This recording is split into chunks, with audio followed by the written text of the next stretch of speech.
বিসমিল্লাহিররহমানিররহিম। আসসালামু আলাইকুম। আমি বাংলাদেশি ব্লগার সাথী লাইফস্টাইল ব্লগ। আমি আজকে নতুন একটি রেসিপি নিয়ে হাজির হয়েছি। আমার আজকের রেসিপি হলো মাছ দিয়ে একটা মজাদার একটা রেসিপি।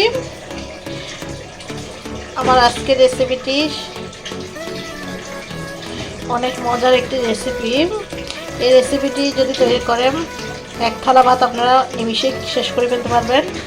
অনেক মজার একটি রেসিপি। যখন মাছ খেতে ইচ্ছা করে না তখন আপনারা এই রেসিপিটা অবশ্যই ট্রাই করবেন। বাচ্চারা অনেক সময় মাছ খায় না, কিন্তু এইভাবে যদি আপনি করে থাকেন তাহলে বাচ্চারা কিন্তু অনেক পছন্দ করবে। প্রথমে মাছটাকে আমি হলুদ লবণ দিয়ে ভাজা করে নিয়েছি।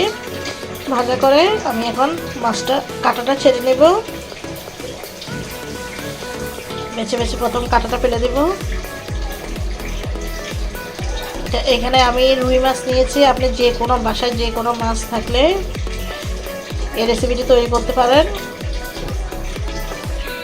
মাছটা আমার পুরোপুরি বাছা হয়ে গেছে, যে একটু কাটাও নেই।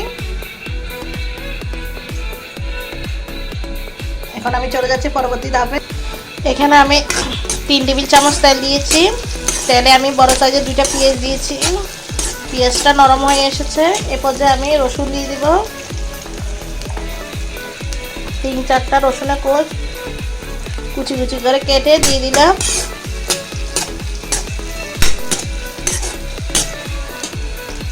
তারপর আমি এখানে অ্যাড করব কাঁচামরিচ। 5-6টা কাঁচামরিচ অ্যাড করলাম। তারপর অ্যাড করব আমি টমেটো, বড় সাইজের একটা টমেটো। এখন অ্যাড করব আমি এখানে লবণ।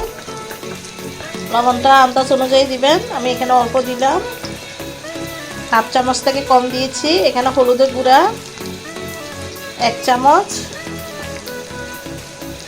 মরিচের গুঁড়া 1 চামচ, ধনিয়া গুঁড়া 1 চামচ, জিরার গুঁড়া হাফ চামচ। সব মশলা নাড়াচাড়া করে মিশিয়ে নেব।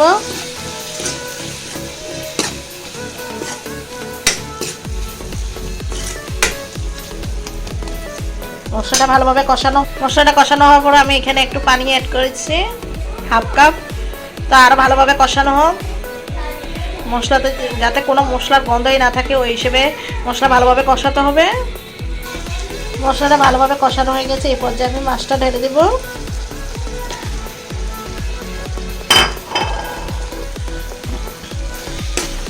এখন আমি সব মিশিয়ে নেব একসাথে।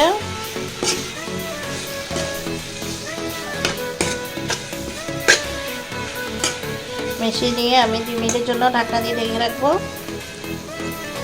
এখন আমি পানি দিয়ে দিব। আমি 1 কাপ পানি অ্যাড করেছি। ঢাকনা দিয়ে ঢেকে দেব 5 মিনিটের জন্য। এই যে পানিটা শুকিয়ে গেছে, এই পর্যায়ে আমি ধনিয়া পাতা অ্যাড করে দেব। আমার রান্নাটা হয়ে গেছে।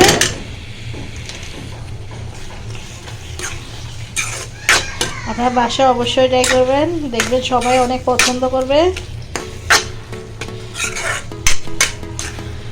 দেখুন কতটা সুন্দর হয়েছে। তো আমার রেসিপিটি যদি ভালো লেগে থাকে তাহলে আমার চ্যানেলকে লাইক, কমেন্ট, সাবস্ক্রাইব করে আমার পাশে থাকবেন। ভালো থাকবেন, সুস্থ থাকবেন। আল্লাহ হাফেজ।